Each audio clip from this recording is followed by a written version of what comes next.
Translate.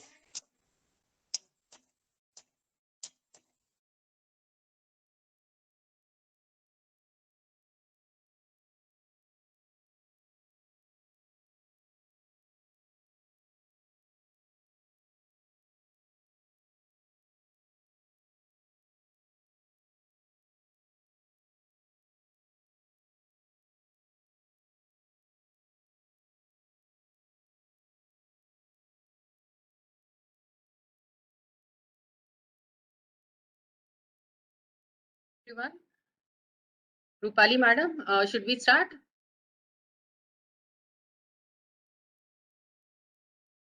Yes, madam. Okay. Shreya, you may please begin. Okay, ma'am. Am I audible? Yes, sure. Okay. A warm good morning to one and all present here. This is Shreya Mantri, student of M Pharma Quality Assurance Department, here to welcome all the participants, teachers, and our guest for today. Before we actually start, I'm pretty sure that all participants will be eager to give us the feedback, and the link for the same will be posted in the chat box at the end of the session. To start with, we all have gathered here for the PTI, that is Parents Teacher Initiative, which is a part of our institute since past 2 years in cooperation of parents and teachers, where parents from different fields come voluntarily to guide our students in terms of knowledge, experience, make them acquainted with practical work culture. It not only helps our students but also our teachers to know about different advancement in industry so as to shape the students and guide them to add more feathers to their career. Today, we have Dr. Rupali Zadav ma'am, mother of our third year student Ojas Zadav with us to make us aware about homeopathy in Corona. Dr. Rupali Zadav ma'am, by profession, is a homeopathic doctor and a master in counseling and psychotherapy and works at a private clinic in Mumbai. Ma'am completed her bachelor's of homeopathic medicine and surgery from Pune University in 1998 and master's in counseling and psychotherapy from Mumbai University. She is affiliated as a joint secretary for Hanmanium Homeo Forum Thane and also has publications in Onde Sapre and a National Journal of Homeopathy. Moreover, she has conducted lectures all over the Maharashtra for junior doctors, conducted counseling sessions for school-going children, behavioral disorder, autism, and depression. She also has a number of cases presented in national seminars and published in National Homeopathic Journal. She has deep knowledge of homeopathic procedure and principles, medical conditions, and good clinical and therapeutic practice. She is not only best in her profession, but also an accomplished Kathak dancer and an artist. With this brief, I would like to take this opportunity to invite Dr. Rupali Zadav ma'am and would request her to guide our students. Welcome, ma'am. Yeah. Good morning, everyone. Thank you, Shreya, for the wonderful introduction. So today I would like to thank whole AISSM team, Dr. Damle, for giving me this opportunity to share my knowledge about homeopathy and experience in homeopathy with such a different platform, all scientific and pharmacy based students and faculties. So I'm really happy to share my knowledge with you, and hopefully it will be very helpful either way, because my son is also brought up taking homeopathic medicines only since childhood, and still he is into pharmacy. So it's a different combination for me too. So am I audible and visible too?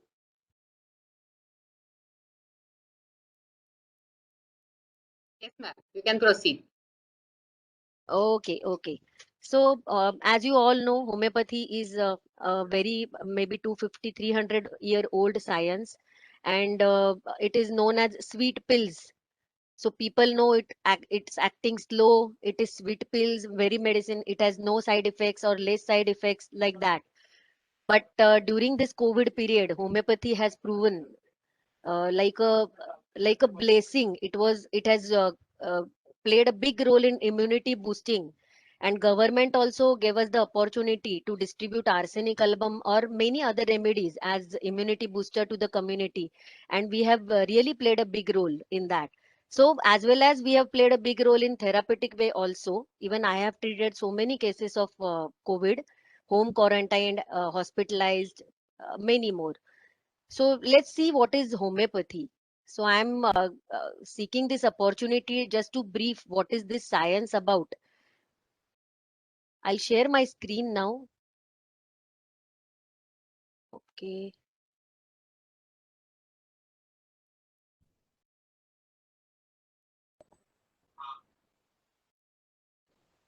Share. Share screen. Okay.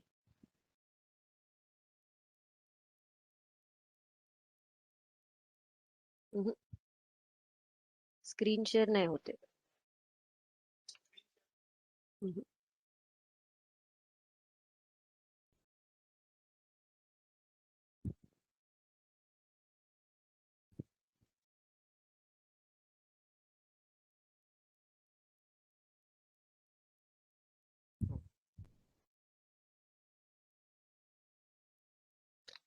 Kindly bear with me. I am not technically that sound. Okay. My screen is shared. It's visible. Yes, ma'am. Yes, yes. Okay. Okay. I'll make it full screen now. Right. Okay. So that's our topic today, role of homeopathy in COVID. So homeopathy was discovered by Dr. Samuel Hahnemann in year 1790. He was a successful German physician who had left medical practice. But do you know why? Because he was not really happy with the popular practices of that time, which were including bloodletting, then vomiting, then applying leeches, other ways to other ways of draining the body bad fluids from a sick person, or poisons. So Hahnemann himself was a physician and he was a chemist. So he was really not happy with this hazardous line of treatments, and he was really in search of something which is, gentle and leading to a permanent cure. He himself was a physician and he tried many remedies on himself and his family. So first remedy he investigated was Cinchona officinalis. The drug name is China in homeopathy, but it is prepared from the bark of Cinchona tree. Natural source is quinine, which is used in treatment of malaria, hydrochloroquine, as we all know about. So when cinchona taken in significant doses can produce fever, chills, thirst, and throbbing headache. These all are symptoms of malaria, which is the principle of homeopathy. So substance that triggered symptoms of disease in a healthy person might alleviate those in an ill person. So that is when cinchona bark, it was potentized and given in large doses to a healthy person, it could produce symptoms of malaria in the healthy person. So when it is in medicine form applied in an ill person with same symptoms, it can cure malaria. So this is how the law of similars was established. Substances that triggered symptoms of a disease in a healthy person might alleviate those in an ill person. So like cures like. This is the theory of homeopathy. The law of similar states that it is a therapeutic method based on the principle that illness can be successfully treated by giving infinitesimal doses of substances which, if given to healthy individuals in larger amounts, will cause symptoms similar to those of illness treated. So how these medicines were prepared? Hahnemann found methods to preserve the healing properties of the medicine, because you can't give it in crude form. It has to be processed. It has to have a vehicle. So he found methods to preserve the healing properties of his medicines while eliminating the potential untoward effects through a pharmaceutical procedure called potentization. So basically our medicines are prepared by two procedures. One is succussion and one is trituration. So see this, after adding this drug content with a vehicle, succussions are given, and like this 1C, then next 2C, 3C, 4C, such potencies are prepared. The other procedure is trituration. So when the very same operating sorry,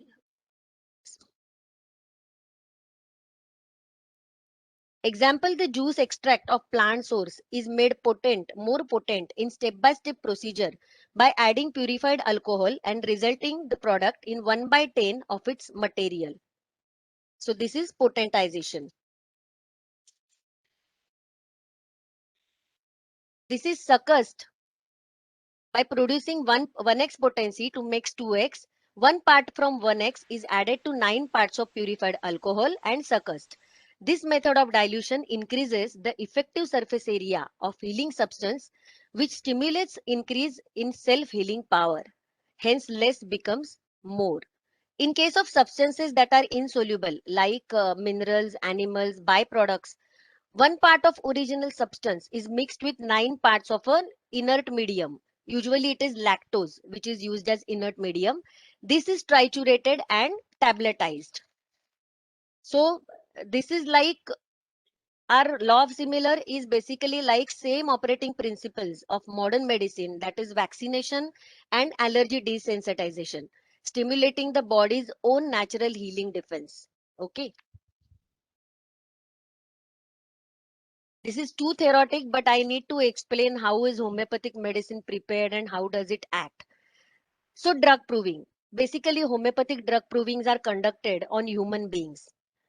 And that is why all the symptoms are recorded, the physical symptoms, the mental symptoms, the changes in the personality, everything is recorded. Dr. Hahnemann himself did lot of provings on himself, his family members. He has done provings of many remedies. So we have more than 5,000 remedies in homeopathy. And what are the resources? The medicines are prepared from plants, animals, plants, all the parts of plant, bark, leaves, then juice extract, flowers, everything. So plants, then different herbs, then animals, minerals, metals, then poisons. We have medicines prepared from healthy secretions of the body. We have medicines prepared from disease secretions also. The medicines prepared from healthy secretions are known as sarcodes. For example, we have medicines from thyroid hormone and like that. And medicines prepared from disease secretions are known as nosodes. Uh, Dr. Rajesh Shah, one of our fraternity, he has prepared a nosode from COVID discharges also, nasal discharge. So we have basically these resources from which the medicine is prepared.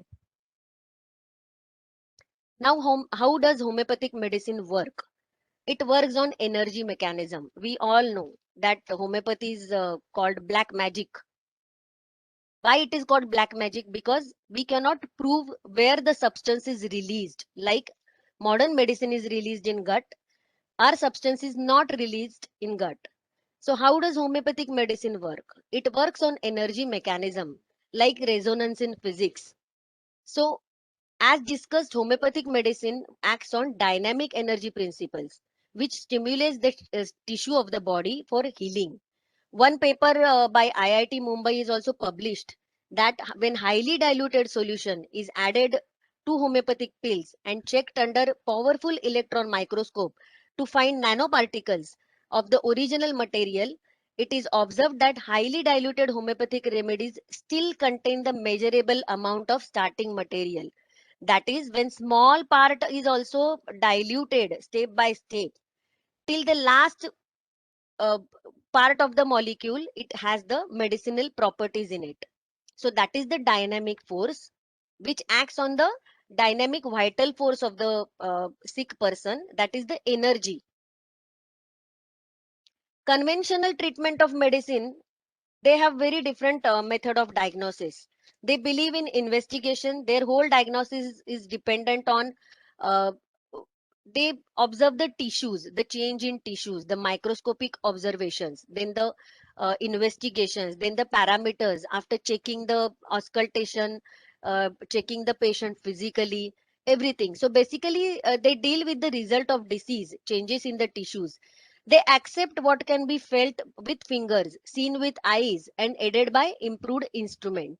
Basically, microscopic observations define the start and end of the disease. That is the diagnosis. The conventional line of treatment is totally based on the diagnosis. What disease you have, what changes in tissues are there, pathology grade, everything. So the drug, modern medicine drug that enter human tend to stimulate certain receptor, ion channels, and act on enzymes or transporter of protein. But homeopathic concept and homeopathic drug administration is totally different. What we believe? We believe in the living man, and this is cadaver. See this. So what is the difference in a living man and a cadaver? The basic difference is the living man has will and understanding, and the cadaver does not have will or understanding. So there is a energy in a living person. There is no energy in a dead person. So when an organ, how do we understand? So whenever there is a disease in the body, the energy level is hampered. See this, when a person is dead, all the organs are there, all the systems are there, but there is no energy, there is no soul. That is the reason it is called dead. So same way in a living person, all the organs are there, but the energy is there, the vitality is there. So we consider the living complete man and not the organ, not a single organ. So when a person is sick, we don't believe that his kidney is damaged, his liver is not functioning properly, or there is a tumor in only one portion. We don't believe that. We consider the whole man as a sick man. Why? Because when an organ is sick, the tissues are affected, but the whole man is sick. See, whenever you have headache, you can't just think my headache and you can't keep the head aside and work. You are affected as a whole. You are affected completely. You can't concentrate, you can't focus, you can't get up, do your routine work. So what is this hampered? So your energy is hampered, which is not allowing you to perform the normal routine. So this is a sick man. So we don't believe the organ is sick. We believe that these are the symptoms. See, headache, cough, cold, fever, any disease condition is the external man affected. Homeopathy understands before the external man is affected, there is an internal man affected. That is the vitality is hampered or the dynamic force is affected. How? What is this internal man? So we believe there is something prior to the tissue damage. This is the internal man affected. The real sick man is prior to the sick body. The sick organ, see, I'll give you an example. When the sick organ is removed, the man does not get cured. We have seen lot of cancer patients. When the organ, breast cancer especially, breast is removed, the cancer still progresses and there is no reason. Why is it? Even in case of COVID patients, the COVID has reoccurred in many patients. Why are they getting second time infected? See, answer is simple, because the antibodies are not formed. Why the antibodies are not formed? So the internal man is not healed. That is the reason you are getting this infection, and these are the symptoms or manifestations of the external man. As I said, the man wills and understands, the dead body do not. So conjointly, the man conjointly they make life and activity. So they manufacture body and cause illness in the body. So with will and understanding operating in order, we have healthy man. So whenever there is bacterial infection, viral infection, we understand what is wrong with the internal man. Where is he deviated? Where is his mind deviated? So that there are manifestations of bacteria or viruses. So the disturbance is in the will or the understanding of the person, which leads to the symptoms like this viral or bacterial infections. When the sickness is diagnosed, the damage is already done to the organ and that is affected. So changes in the tissues are detected in investigations. Like I said, these are the symptoms. First, the internal man is affected. So what is disease? See this. Disease is the manifestation. So where is the internal man? Can you see? So we are not treating the expression or the symptoms. We are treating the man who's affected and bringing him back to the healthy condition. How?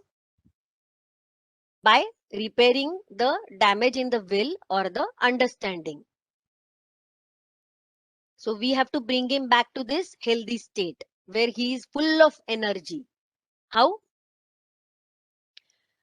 Okay, so viruses and bacteria cause the disease, but when the internal man is affected. So we have few criteria to judge how the internal man is affected, because how much ever you decide, it is not anything. You don't have any tool to see, oh, where is the internal man. You don't have any microscope to see that.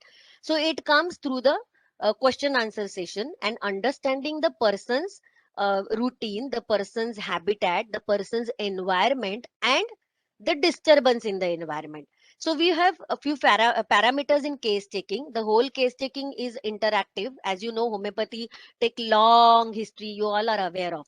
Why do we have to take the long history? Because we have to understand the man, internal man, who's deviated or who's disturbed and led to the disease without being judgmental about it. Like if I take case of somebody known to me, I know the family, I know everything, his routine, his profile, and but I cannot decide what is the sickness in his mind. I cannot decide where he is disturbed and led to the disease or particular disease condition or tissue damage. So for that I have to understand the man, his inner conscious, and what is the disturbance in his will or understanding. So there are few parameters. As we know, we are living in environment, we have few fixed environments around us. So there is cultural environment, there is social environment, there is interpersonal family environment, there is domestic environment, and we have to judge where is the disturbance. There has to be disturbance amongst one of this, because there is no other factor which can disturb a man, his will or understanding. Why? Because these are the environments we are daily interacting with, we are daily living with. How? When I'm conducting a lecture, it is all online nowadays. So there are going to be the technical hitches. So something goes wrong with the network, something goes wrong with the connectivity. I'm not seen, or I'm not able to connect, not able, I'm not audible. That starts, distracting my thought process, my link slowly. But if I'm already prepared, I try and adapt to the technical hitches, because they are going to be there, and slowly the audience is also accommodating, and I'll overcome that and continue my lecture. But if I'm not adapt to this change, not able to adapt to this change, it will definitely affect me. Then something will happen to me. Like what? I'll get headache, maybe during the lecture or post lecture. I'll get something else. I'll get some other disturbance. So this is a disorder created in me because I am not able to adapt to the change in my environment, change in the interaction with the environment.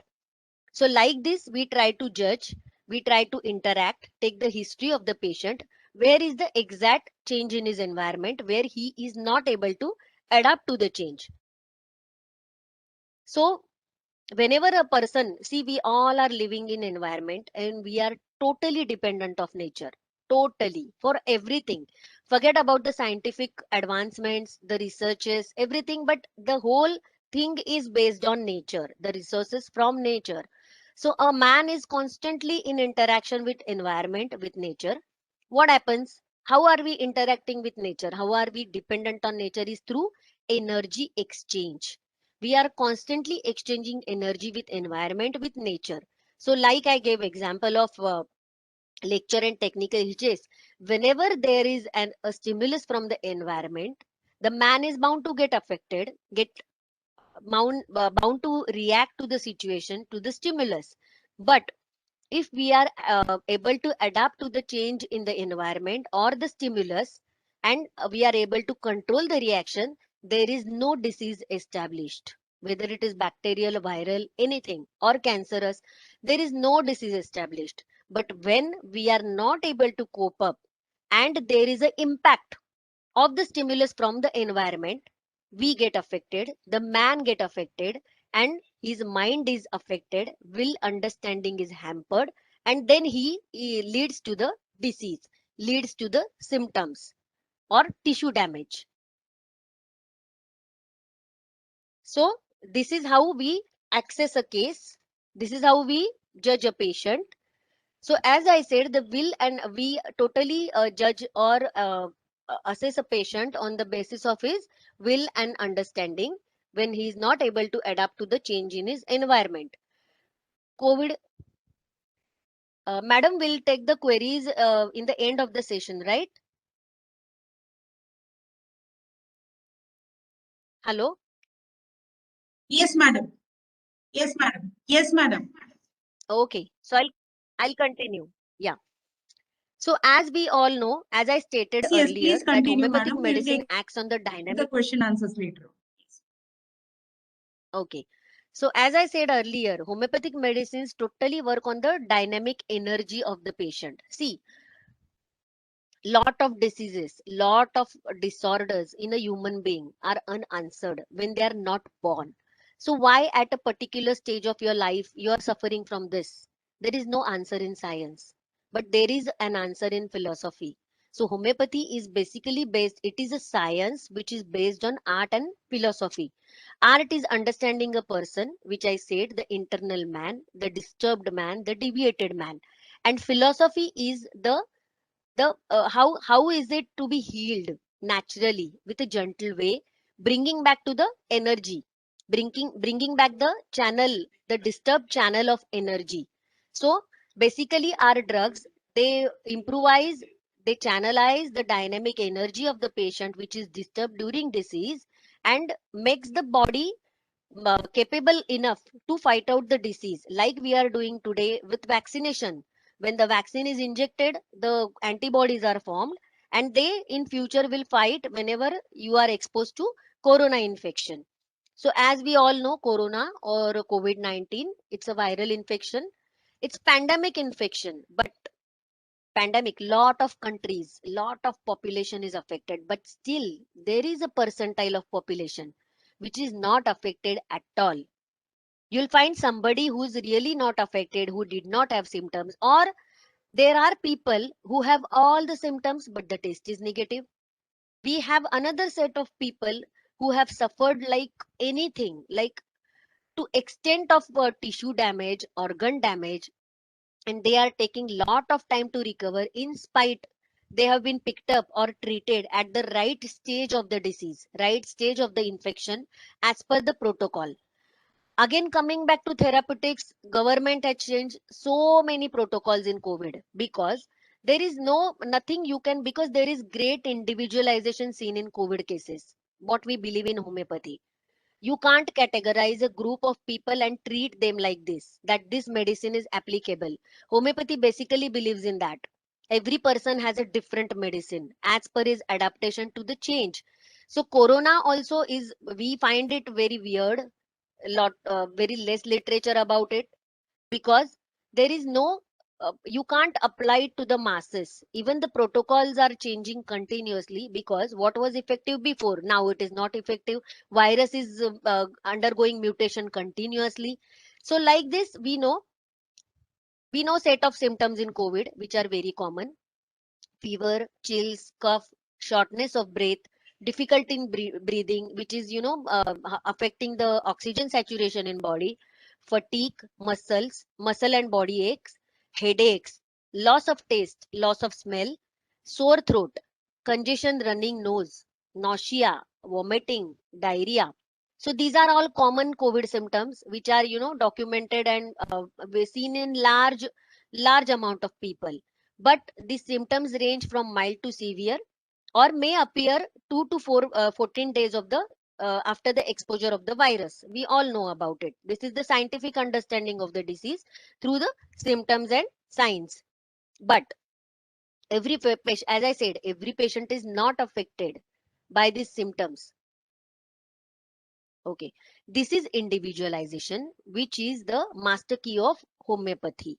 Why we have to take a prolonged case? Why we need to ask patient everything? And unless we get the answers of why are you affected? Why are you disturbed? Why are you not able to adapt to the change in the environment? We cannot prescribe the right simillimum. And if not right simillimum is prescribed, homeopathy takes time to heal the patient, which is a myth about homeopathy, that it is very slow. So every patient is not affected. When we treat a patient, homeopathic medicine, individual symptomatology is considered. See, these are common symptoms, so we don't prescribe on that. We understand what is the special about this person, which is different from the other person, and that remedy is prescribed to the to that person. Like Paracetamol is commonly known as antipyretic. It is for all kind of fevers. It takes care of all kind of fevers. It's effective on every individual with same efficacy, irrespective of age, sex, or the nature of the disease or the pathology. But in homeopathy, we don't have medicine which is for person A.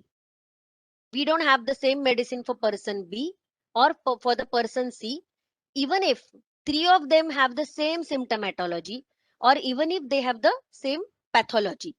So our prescription is completely based on individualization. So how we judge how we do the individualization? So the prescription is based on the behavior of the patient on the change from before illness to after illness.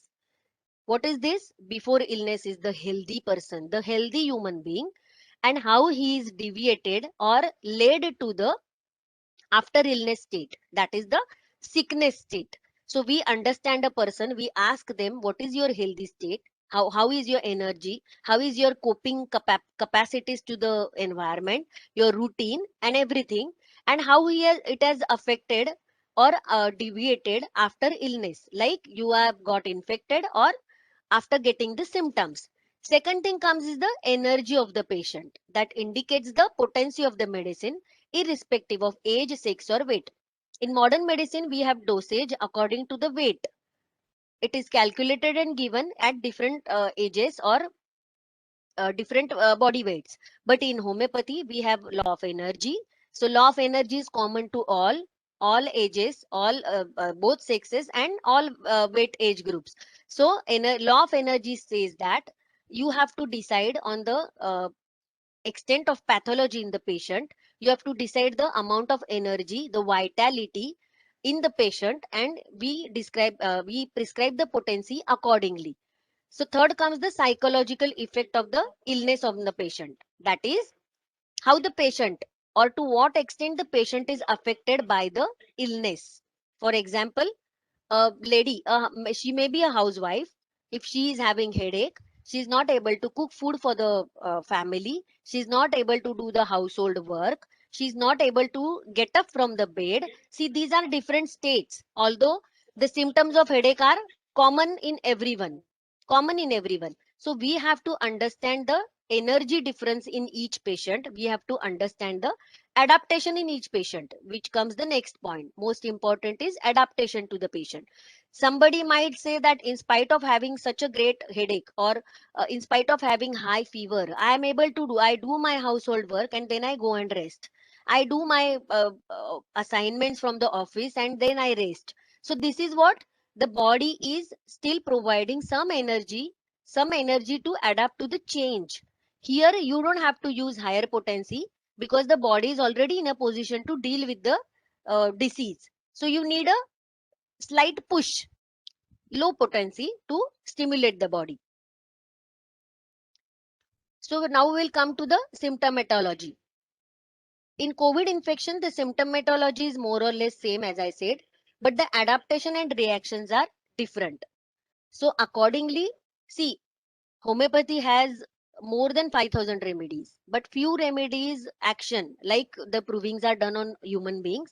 Few remedy actions are only seen on the pathology, only seen on the organ. Although we don't have organ remedies in homeopathy, we don't have antipyretics, we don't have painkillers in homeopathy, because these are energy medicines and they act on the person as a whole. They don't only act on the pain or fever like that. But few remedies have shown in proving very specific action and lesser effect on the mind level. So they are called specific remedies. So in COVID, we all know that symptomatology was same, the set of symptoms was same. So few remedies in homeopathy are known as bronchodilators. So first I have put up a set of remedies in which the patient is very breathless, the patient lung tissues are affected, oxygen saturation is constantly dropping. And in such cases, we have few remedies like Blata orientalis, Antimonium tart, Carbo vegetabilis, Ruta, Gelsemium, Bryonia, and Spongia. So these remedies show the predominant action on lung tissues. How? Again, these are not the common set of remedies. Here also we see the individualization, which we called as modality. What is modality? Modality is the adaptation, which, the patient would tell you, I feel better in this position. If you keenly observe, there are particulars in every patient, like antimonium tart patient. The patient is breathless, but he feels better only while sitting erect. The position has to be maintained. The moment he lies down, the breathlessness increases. So in such typical symptom, we prescribe antimonium tart. In case of carbo-vegetabilis, when it is indicated, the person, again I said, the medicine has the capacity to produce the symptoms in healthy person, same way it cures the diseased person. So in carbo-vegetabilis, classically the patient wants to be fanned. There is a constant suffocation feeling. You might see the oxygen saturation is normal. It's about 96, 97. Still the patient is feeling suffocation and wants to be fanned constantly, better by fanning. It's like the, in spite the ceiling fan is on, they want to be fanned with a that other fan comes. So closely they want to be fanned, and then they feel better in their breathlessness or suffocation. So this is typical about carbo vegetabilis.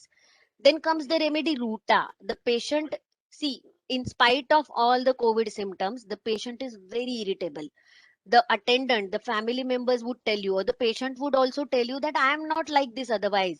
But since I am down with COVID, or I am infected, and I am getting these symptoms, physical symptoms, I have become very irritable. I just can't tolerate anybody talking to me. I don't attend my phone calls, or I become irritable when somebody comes and asks me something, trying to help me also. So that irritability is markedly seen in drug ruta. Next comes the gelsemium. Gelsemium is prescribed especially in when there is profuse prostration in the body, tremendous weakness and dullness. Dullness is seen physically as well as mentally. How do we see mental dullness in homeopathy?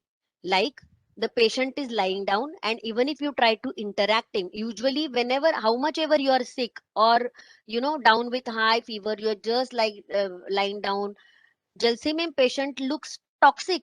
The dullness is to that extent that he looks toxic. And even if you ask him, do you need water? Do you need food? Anything, he would not just open eyes and answer you. The dullness is to that extent that the stimulus from the environment or the question is not even registered. And this is the sick state of the person because of the infection it has happened. So gelsemium is prescribed in such state. Such states are also taken care by homeopathy, definitely. Next comes the bryonia alba. Bryonia patient needs rest to recover from all the symptoms, whether is it body ache, whether it is coughing, whether it is breathlessness. He is only better by lying down in the bed and taking rest. Next remedy is spongia. Spongia is known for breathlessness, but spongia patient is known for his high spirits. Like, even if in spite of being breathlessness, whenever a doctor calls, or you ask him, how are you? He would answer, yes, I am fine. Although he's breathless, the oxygen saturation is dropping. It's below 94. Still the body energy, his spirits keep it high above the disease. So a spongia patient continuously tries to overcome the disease, keeping himself above the disease and not getting bogged down or uh, defeating. Next set of symptoms are high fever and headache. We have few remedies known for this. First comes the belladonna. Belladonna is known for the throbbing headaches and high fever. Very throbbing headache. Patient is not able to do anything. Second is aconite. Aconite also has headache and fever. Most common remedy in fever, but there is a strong fear of death, and especially in COVID. The patient is continuously in state that I would die because of COVID and I don't want to die. So doctor, please do something and get me out of this situation. Third comes is Rustox. Rustox has tremendous restlessness. Restlessness is on the mind level as well as body level. How it is judged on mind level? Mind level, the patient is constantly trying to soothe himself by doing something, but he is not able to calm down. He's not able to soothe himself or not able to get pacified. And on the physical level, patient is constantly changing position. But neither the body ache is less, neither the headache is less, or the fever is less. Next comes the Arnica montana. Arnica is our master remedy for contusions in brain, mostly the brain injuries. But in case of fever, the case of COVID, the headache is caused uh, because of COVID. And Arnica patient is, he would try to maintain his posture, try to continue his routine, very strong remedy. And whenever you ask him, do you have any problem? You want some help? He would say, no, let me manage myself, because this patient is very sensitive when somebody approaches. See, after hearing my lecture, I think you will also start observing in your family also, in your surrounding also. Every individual behaves differently in sickness. Every individually. Even if you have two children, they will definitely behave differently, and you can make out that he is different, she is different. So next comes the bryonia, as I said, only better by rest. Next is arsenic album. Arsenic album played a big role in immunity boosting, as approved by Ayush government or Ayush this thing panel. What arsenic did is, again, what capacity the drug has to produce in an healthy person, it can cure the sick person also. So arsenic was applied as an immunity booster. I won't say as a preventive, but it played a big role as immunity boosting, and did what? Same what is vaccine doing today. When arsenic, those people who have taken arsenic for 3 days and every 21 days the cycle was repeated, they are not infected by COVID, or even if they are infected, they got very minimum symptoms. They did not enter the pathology, or it did not progress. It was not fatal. Arsenic played that role in the body. When administered, it created the antibodies. And next time when you are exposed to COVID infection, the symptoms were very minimal. And next is China, the first remedy, as I discussed, which was proved by Dr. Hahnemann. So in China, there is a typical bitterness in the bitterness in the mouth. So with all the symptoms of COVID or fever, severe fever and severe headache, there is bitterness in the mouth, constant bitter taste in the mouth. Even if you give sweets to the patient, it will taste him bitter only, because that is the doctrine of signature of the China bark, Cinchona bark. The juice is very bitter. So our how those medicines which are prepared from the plant resources, they all follow the doctrine of signature, even if they are potentized and now they are in medicine form. It helps us also to access the, or to prescribe the similimum. So next comes the GI disturbances, the symptoms seen in gastrointestinal tract. Most common symptoms in COVID were vomiting, diarrhea, excessive vomiting, excessive nausea. Few patients did not have vomiting, but they had severe nausea, loss of taste. So first and foremost medicine is Nux vomica. Nux vomica is very commonly used otherwise also, like non-homeopaths also have been administering Nux vomica in acidity. Severe acidity and vomiting. Constipation is marked in Nux vomica. Next comes the chelidonium. Chelidonium is has specific action on liver. So whenever there is constant nausea in your liver, there is pain in right hypochondriac, or your bile levels are high in blood profile, chelidonium is the specific remedy for that. Next is podophyllum. Podophyllum has typical diarrhea, profuse diarrhea, multiple stools.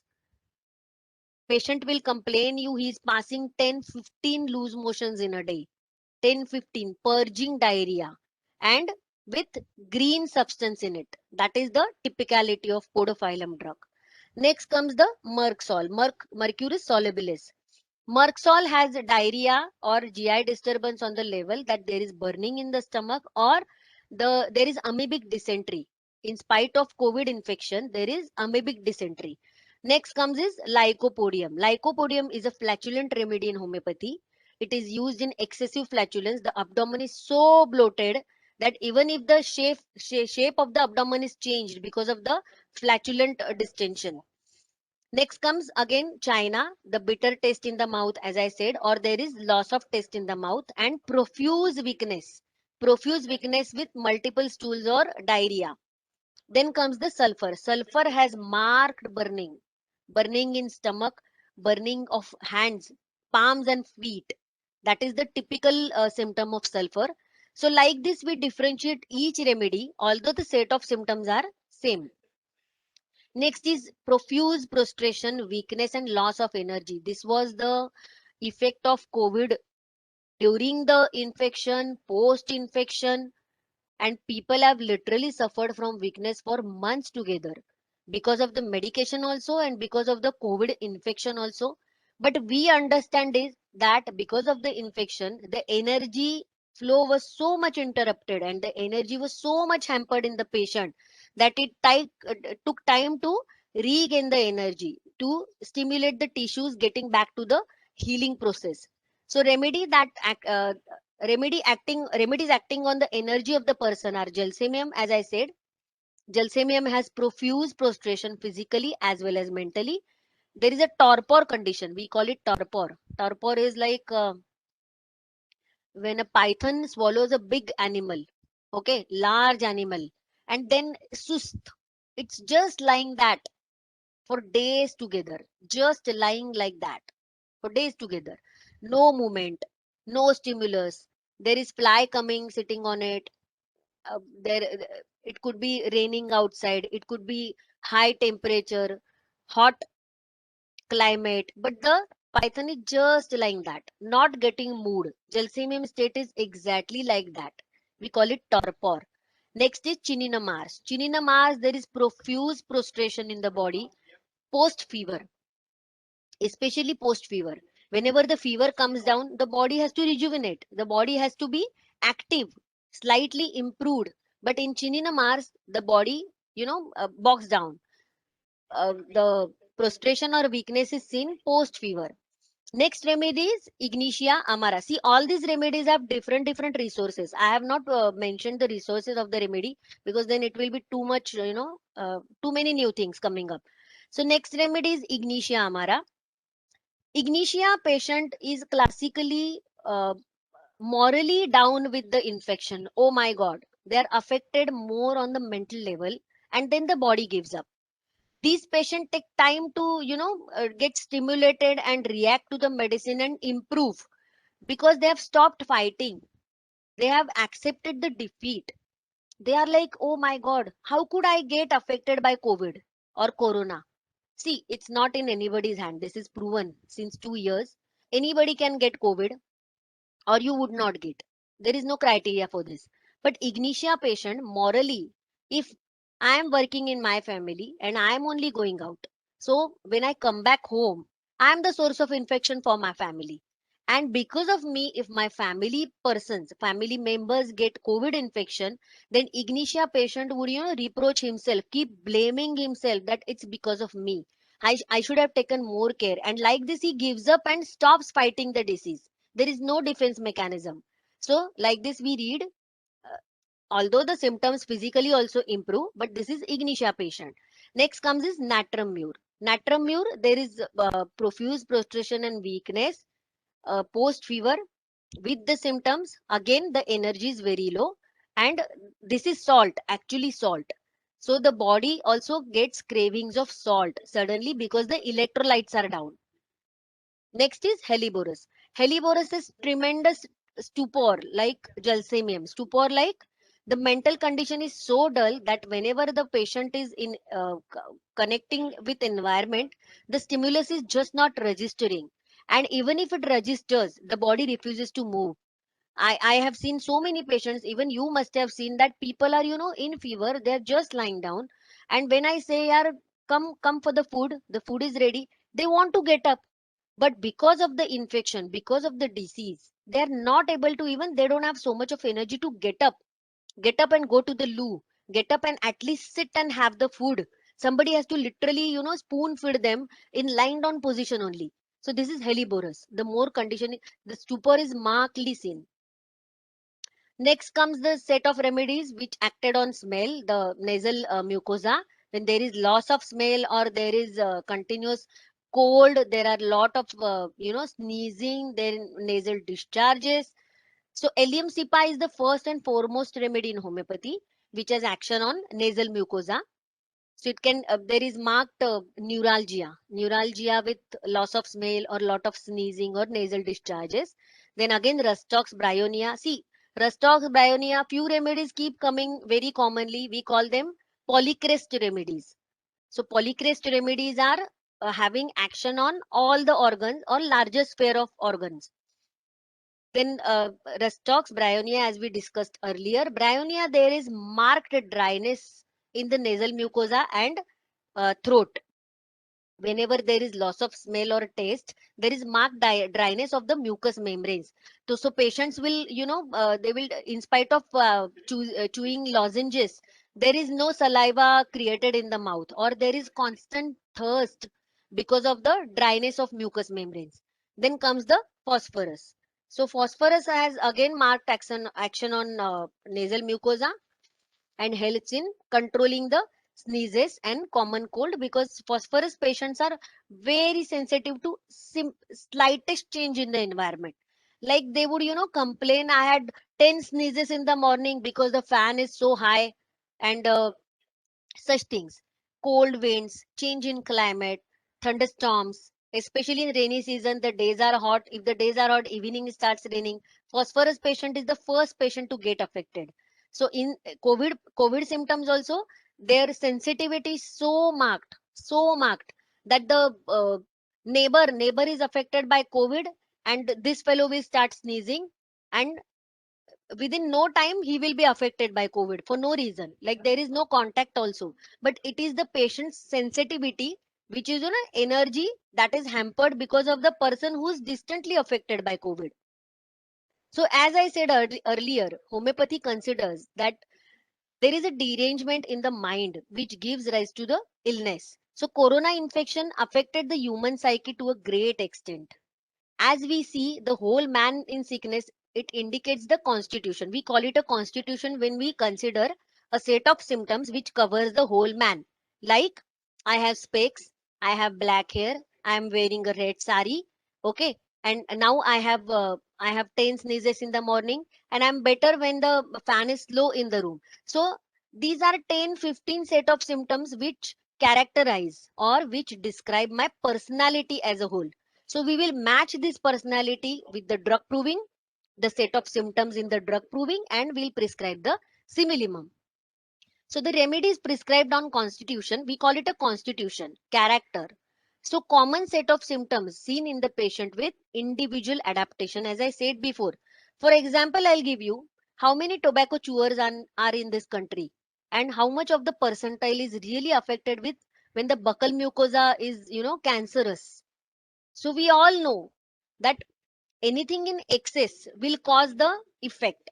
But if it is taken in lower potency, lower matra, it will not cause the toxic effect. But when it is given in excess, it will cause an effect like salt. Few people eat salt out of proportion. See, if they continually take larger quantities of salt, down the line it will start affecting your body and the sodium levels in the body. So, like this, when homeopathic medicines are given in excessive amount to the healthy patient, they establish the disease symptoms in it. Again, when it is minimized, the sick man is brought to health. So, the common set of symptoms seen in the patient with individual adaptation. I have treated so many cases, so many families, like they were home quarantined, and so I have to treat the whole family at a time.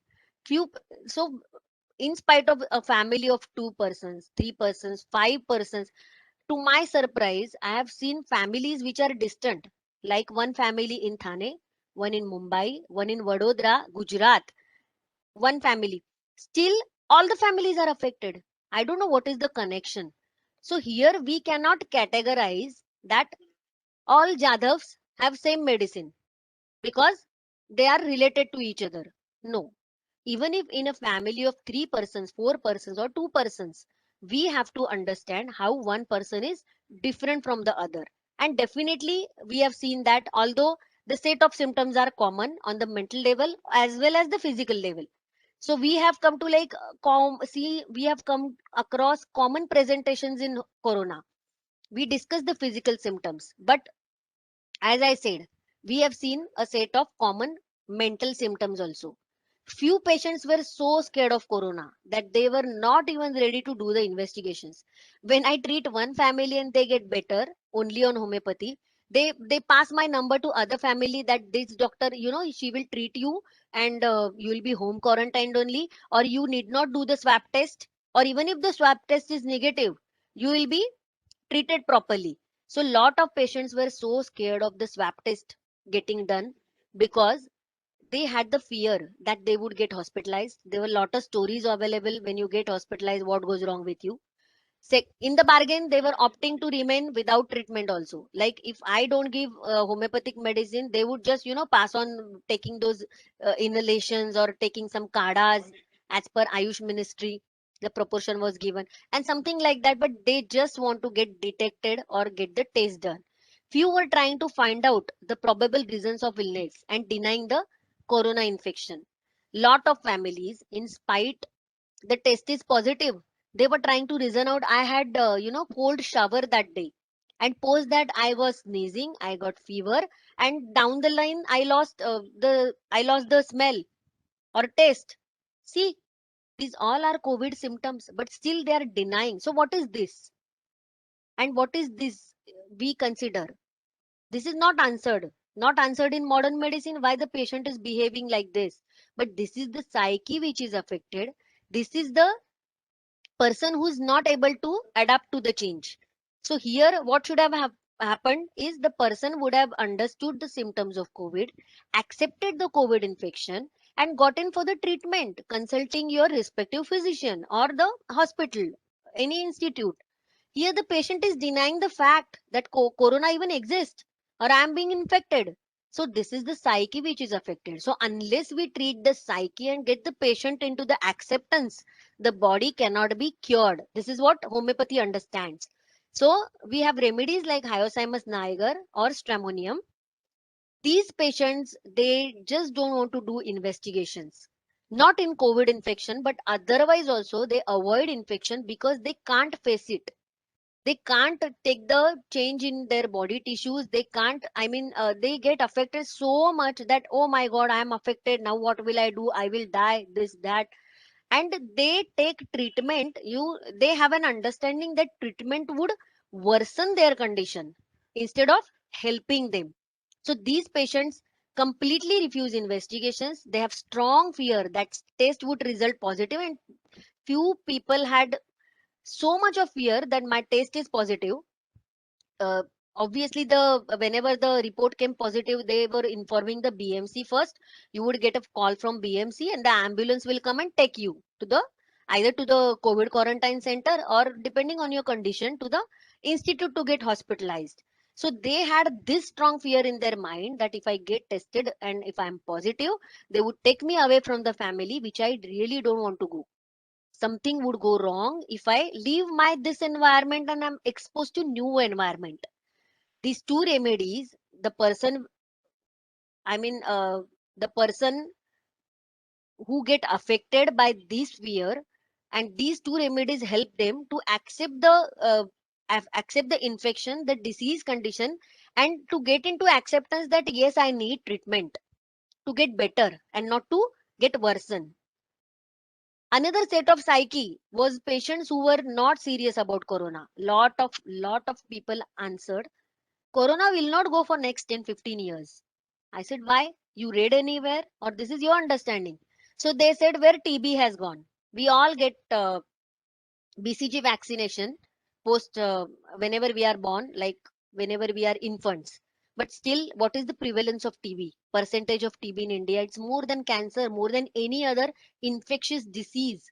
So many people answered me, COVID is not going to go for next 2 years, 5 years, 10 years, 15 years. So, so their adaptation was, their understanding was, we have learned to live with it. And it's better that you learn to live with it and not get your routine affected, not get your body affected. To your surprise, these patients were having full symptoms of COVID infection, full. They had fever, they had oxygen saturation fluctuating, they had nausea, they had loss of smell, and still their understanding was corona is common. See, the masses are affected. So who are we? We are bound to get affected, whether the test is positive or negative. So this is what is this psyche? Where does this come from? In spite of, in spite of infection, you're tested positive. So we have few remedies: sulfur, belladonna, calcarea carb, platina. Although the resources are different, but these patients are mentally so strong that whenever the infection is there, they accept it and they try to fight it out on their own. They are mentally so capable that the body is also equally strong and capable to fight out the disease in spite of suffering from all the symptoms. Why? Because they believe in their vitality, they believe in their fighting capacity, they believe in resources. Such patients would tell you, "Oh, I have a wonderful family doctor, and I know he will take care of me. I need not worry about COVID." This is, they are dependent on resources for the help.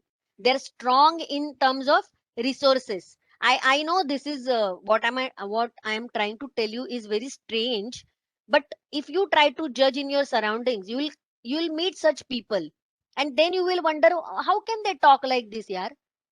When you are affected by COVID, you are having all the symptoms, still how can you talk like this? So this is the thing they are talking about, and this helps us to prescribe the similimum.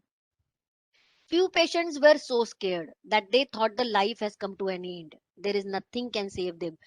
I have seen so many patients, they continually kept doing investigations just to check whether I'm affected, and to our surprise they are never affected.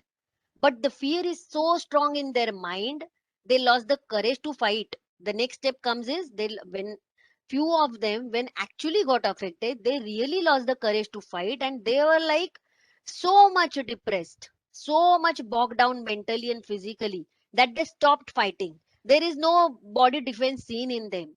They were just not recovering, and instead few people, elderly people, they try to sort out their family matters, their financial matters, that I am going to die in this infection, die in this situation, and let me settle everything before I die. See, this was the psyche. The doctor did not give them ultimatum like we give in cancer patients, that 6 more months, 3 more months, looking at the pathology state. Here, the pathology could be there or could not be there. Still, the patient's psyche developed like that he stopped fighting and just, accepted a defeat and gave up on fighting. So we have few remedies like petroleum, Ignitia amara, bromium, arsenic album. Arsenic also has strong fear. So those who have taken it as a consumed in larger quantities as immunity booster, they all had this fear in mind that I would get affected down the line. Kali carb, we have aconite and merxol. So we'll come to the posology of homeopathy. Posology, as we said, succussion and trituration are the procedures used to make the less dose more efficient. So less the energy of the patient, we prescribe lower potency of the dose. More the pathology, gross pathology stages, second, third stage pathology, we prescribe the smallest amount, smallest potency to give body repeated stimulation and to bring back the energy, to lift the energy. If the energy is good, vitality is good, like I said, the patients who were already not affected mentally with the infection, we give higher potency in multiple repetitions. There is no standardization as per the body weight or pertaining to the sex. As I said, in homeopathy, all the medicines are applicable to all the age groups and both the sexes. So the body, next comes is, there is a small funda of expulsion in homeopathy. Whenever we prescribe the similimum, 1 minute. Whenever we prescribe similimum, it could happen like there is a GI disturbance in COVID patient, there is loss of taste. And when I prescribe the similimum, the patient energy wise starts getting better, but the patient might have diarrhea. Okay. So these we called healthy expulsion from the body, the body's way to throw toxins out, but in a healthy way without hampering the energy. So then I know my medicine is right. As the GI tract was affected, there was no taste. The body is expelling the toxins through loose motions. Likewise, we have running nose post application of remedy. So these are all healthy. Patient would tell you, yes, my nose is running whole day, but I am feeling better, doctor. So this betterment is judged as per the energy, improvement in the energy.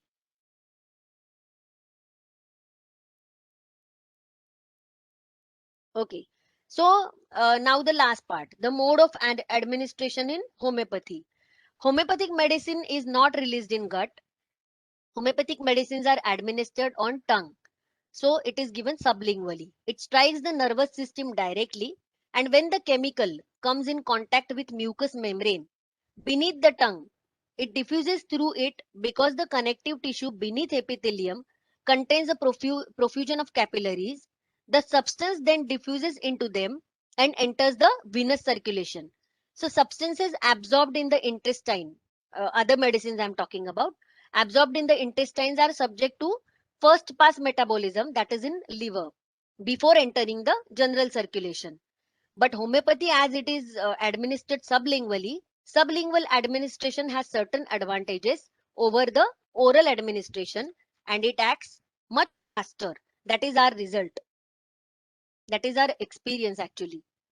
So this is all I had to share about COVID in role of homeopathy in COVID, and it really had wonderful role to play. uh, we improvised patients symptomatically. We treated them till the test was negative. We could bring them back to their routine in lesser time. I'm happy about that because homeopathy acts on energy level. The post effects of modern medicine or allopathic medicines, as no allopathic medicine was given, the post effects or the side effects were not in the patient, and it was easier for us to treat only on homeopathy because the energy was really not hampered. You understand their psyche, bring it back to normal, the energy is channelized, and the patient is towards cure. So I thank all the AISSM team, and hopefully I have tried to convey everything about homeopathy, right from the evolution of homeopathy, right from the invention till the administration. And homeopathy is useful in all stages of pathology, in all diseases. It depends on the symptoms and of course the right minimum prescription. But you can definitely try homeopathy in future, and it will really give you a wonderful result. Thank you so much. So with this, I end my presentation. Thank you so much, ma'am. It was a very informative and a simplified session. We are open for questions now. I would request the participants to unmute themselves and ask the question. Hello, madam.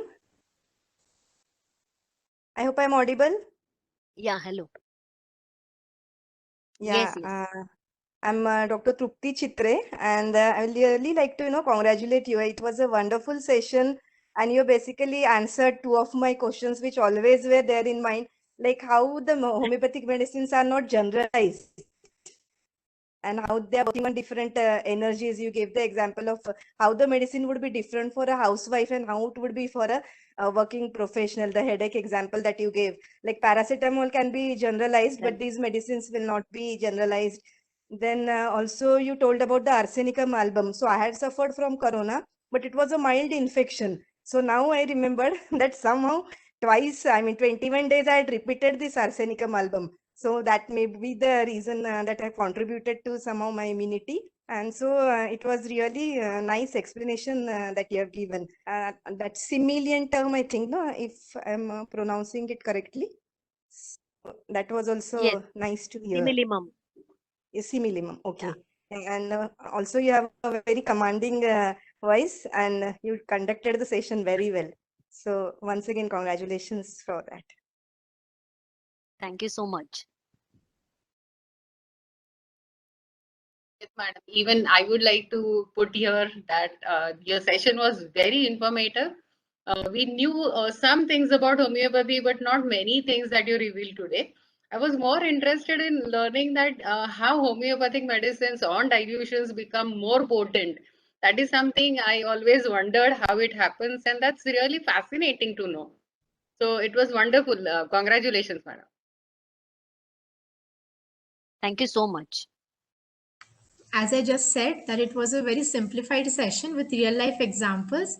It made us have a thorough understanding about each points, like the patient's behavior, the symptoms, and the herbal remedies. And also, you justified the statement which is said that every excessive thing is bad.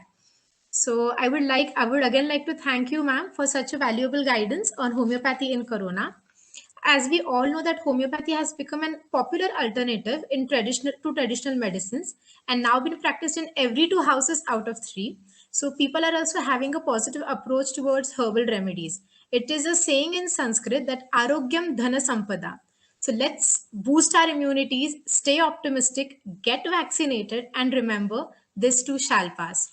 I would again like to thank Dr. Rupali Zadav ma'am on behalf of students, teachers, principal ma'am, management, and thank you so much, ma'am. And I think all the participants have got the access to the feedback link. We are waiting for your feedback.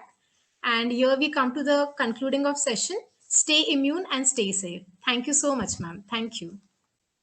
Yeah. Thank you so much. And I would be happy if I also get the feedbacks like I know, because frankly speaking, this is my first scientific presentation. Like all pharmacy background people and so many, so many myths are in the population about homeopathy. More than the effectiveness, the myths are more. So we really have to explain everything. And I was happy that ह्याच्याबरोबर माझं एक scientific presentation ready झालं. सो in future any other platform I have to explain it like I have something in my mind now. So thank you so much for patiently listening to me and giving me this opportunity. Really thank you. Thank you, madam. Thank you, ma'am. Should I end the meeting? Sure, sure. Yeah.